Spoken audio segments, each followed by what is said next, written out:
Hello and welcome everyone to VV studies. आज हम service marketing का एक नया टॉपिक पढ़ने वाले हैं जिसमें कि हम सर्विस प्रोसेस एंड सिस्टम के बारे में पढ़ेंगे। सर्विस प्रोसेस क्या होता है? देखिए, जब सर्विस की हम बात करते हैं तो वो एक इंटैंजिबल प्रोडक्ट है।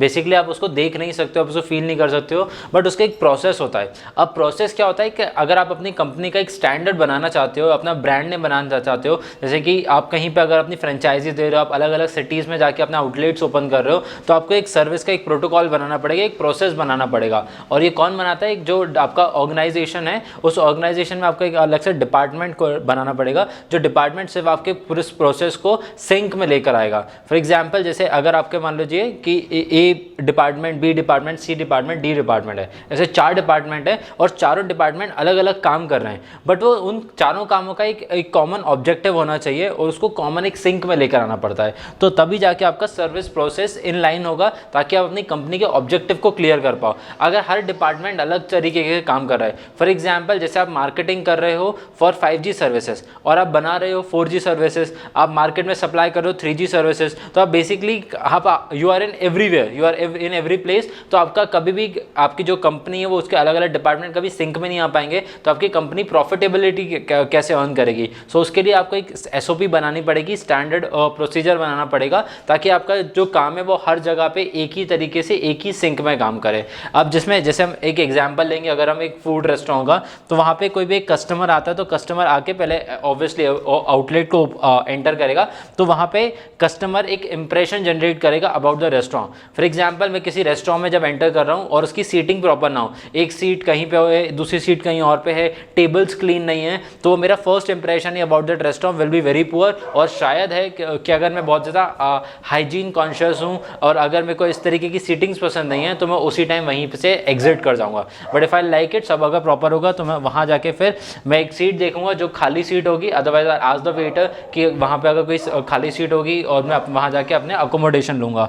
सो वहाँ जाके भी एक आप एज अ कस्टमर आप एक इंप्रेशन क्रिएट कर सकते हो in the eyes of the employ जो वहाँ पे काम कर रहे हैं, and at the same time आप उस वेटर के बारे में, जहाँ के जो एम्प्लॉयज़ हैं उनके बारे में आप एक इंप्रेशन जनरेट कर सकते हो। फॉर एग्जाम्पल, आप खड़े हुए हो, आप लुक अराउंड कर रहे हो कि आप कौन सी सीट पर जाके बैठो, और वहाँ पे कोई भी वेटर एम्प्लॉय कोई भी आके आपसे पूछ नहीं रहा है कि आपको सिटिंग चाहिए, आपकी क्या हेल्प कर सकते हैं, तो आप एक बहुत गंदे से एक नेगेटिव फीडबैक ले लोगे। क्या मैं खड़ा हुआ हूँ 5 मिनट से, कोई आके पूछ भी नहीं रहा है कि मुझे कहाँ बैठना है, मेरे को सीट चाहिए, मेरे को टेक अवे चाहिए, मेरे को डाइनिंग चाहिए, तो उस तरीके की वहाँ पे सर्विसेज होनी चाहिए। नेक्स्ट इज, अगर वहाँ पे फिर जो वेटर आएगा वो आपको एक सीट दिलाएगा। सीट दिलाने के बाद you will go to the counter and place an order. ठीक है, अब अगर जैसा मान लीजिए KFC गए, तो KFC पे आपको आउटलेट पे जाना पड़ेगा, उनके वहाँ पे जाके आप ऑर्डर करोगे, पेमेंट करोगे और फिर वापस आगे आप अपनी सीट पर बैठ जाओगे।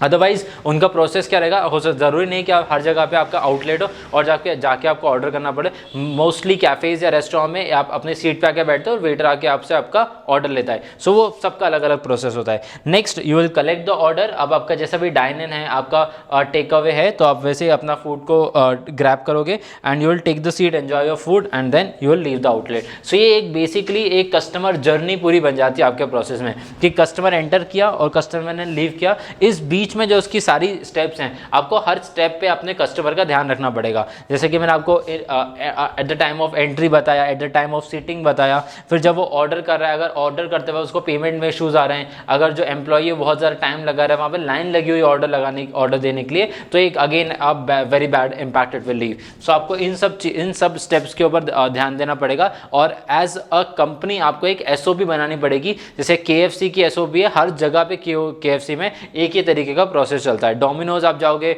आप, तो वहाँ पे आपको एक सेम तरीके का प्रोसेस मिलेगा। आप SBI जाओगे, आपको हर जगह में एक ही तरीके का प्रोसेस मिलेगा। Now coming on to the next topic, that is customer role in services.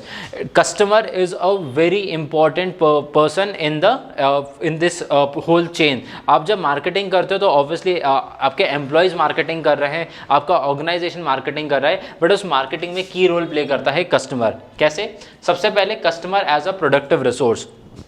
आपका मान लीजिए आपकी एक सेल्फ सर्विस चेन है, आपके अलग अलग तरीके के सेल्फ सर्विसिंग काम हो सकते हैं। उस सेल्फ, फॉर एग्जांपल आपके ATMs हैं। अब ATM, CDM जैसे मशीन्स हैं, वो कब सक्सेस होंगी, जब आपके कस्टमर को सेल्फ सर्विस आती होगी, जब वो एटीएम पे जाके खुद से विड्रॉ कर पाएंगे, डिपॉजिट कर पाएंगे, तब आपका जाके सक्सेस होगा। तो वहाँ पे एक ह्यूमन इंटरवेंशन रिकॉर्ड हो रहा है and from the end of the customer. अगर मान लीजिए कस्टमर अवेयर ना हो, कस्टमर को टेक्नोलॉजी यूज़ करना ना आती हो, तो आपको मशीन के साइड में एक पर्सन को खड़ा करना पड़ेगा। सो आपका वो एक एम्प्लॉय का खर्चा जो बचा रहा है, that is your customer. So a customer is a very productive resources. अब जैसे आप कहीं पे जाते हो तो इंडिया में जनरली ये चीज़ें देखने नहीं मिलती हैं, बट वेंडिंग मशीन्स होती हैं, कोका कोला की वेंडिंग मशीन्स होती हैं, वाटर बॉटल की वेंडिंग मशीन्स होती हैं। तो वेंडिंग मशीन्स भी सेल्फ सर्विस होती हैं। अब कोका कोला कंपनी को अपना एक पूरा आउटलेट खोलने की जरूरत नहीं है, वहाँ पे सेल्स पर्सन को बिठाने की जरूरत नहीं है, वो डायरेक्टली एक वेंडिंग मशीन रखेंगे और वेंडिंग मशीन से वो सेल्फ सर्विस करके अपना बिजनेस को रन कर सकते हैं। सो ऐसे बिजनेस में कस्टमर एक्ट करता है as a productive resource. Next, customer as contributors to service quality and satisfaction.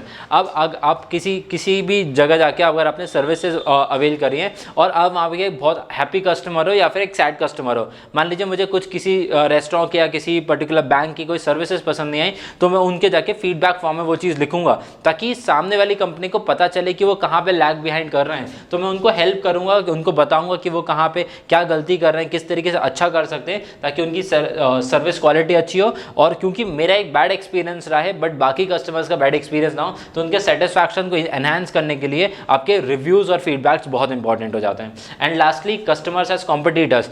अब जैसे हमने सेल्फ सर्विसेज के काम की बात करी, बहुत टाइम ऐसा होता है, जैसे एटीएम में तो ऑब्वियसली नहीं हो सकता, आपके वेंडिंग मशीन्स में नहीं हो सकता, बट काफ़ी सारे ऐसे बिजनेसेस होते हैं जो सेल्फ सर्विसेज बिजनेसेस होते हैं, वहाँ पे कस्टमर हो सकता है खुद सीख ले उस काम को और सीखने के बाद वो आपका कॉम्पिटिटर बन जाए। फॉर एग्जाम्पल, जैसे कि आप कार सर्विस कराने जाते थे, आपने कार सर्विस करा था, बेसिकली जिस तरीके से सर्विस करता था या वॉश करता था, आपने वो चीज़ लर्न कर ली उससे, और उसके बाद आप खुद घर पे आते हो। अब नेक्स्ट टाइम आपने सोचा कि मैं उसको आगे क्यों पैसे लूँ, मैं खुद से कर लेता हूँ। या फिर आप किसी और पर्सन को अपने घर पे हायर कर सकते हो और घर पे आके वो करके चले आएगा और आप उसको बता सकते हो कैसे करना है। सो यहाँ पे आपका कस्टमर आपका कॉम्पिटिटर बन जाएगा, और कॉम्पिटिटर के इस सेंस में ना आपका अनऑर्गेनाइज्ड और ऑर्गेनाइज्ड मार्केट दोनों ही डिसरप्ट हो जाएंगे, बिकॉज आपका कंपटीशन जो आपका कस्टमर है वो आपके पास रिटेंट तो नहीं हो रहा, वो किसी और के पास नहीं जा रहा है, जबकि वो खुद ही काम कर रहा है। सो आपको सेल्फ सर्विसिंग वाले कामों में ऐसा ध्यान रखना पड़ता है कि आप अपनी टेक्नोलॉजी शेयर ना करो, आप अपने मेथड शेयर ना करो अपने कस्टमर के साथ, बिकॉज वहाँ पे जाके वो कंपटीशन खुद एक कंपटीशन बन सकता है। I hope these two topics were clear to you. Thank you for watching the video.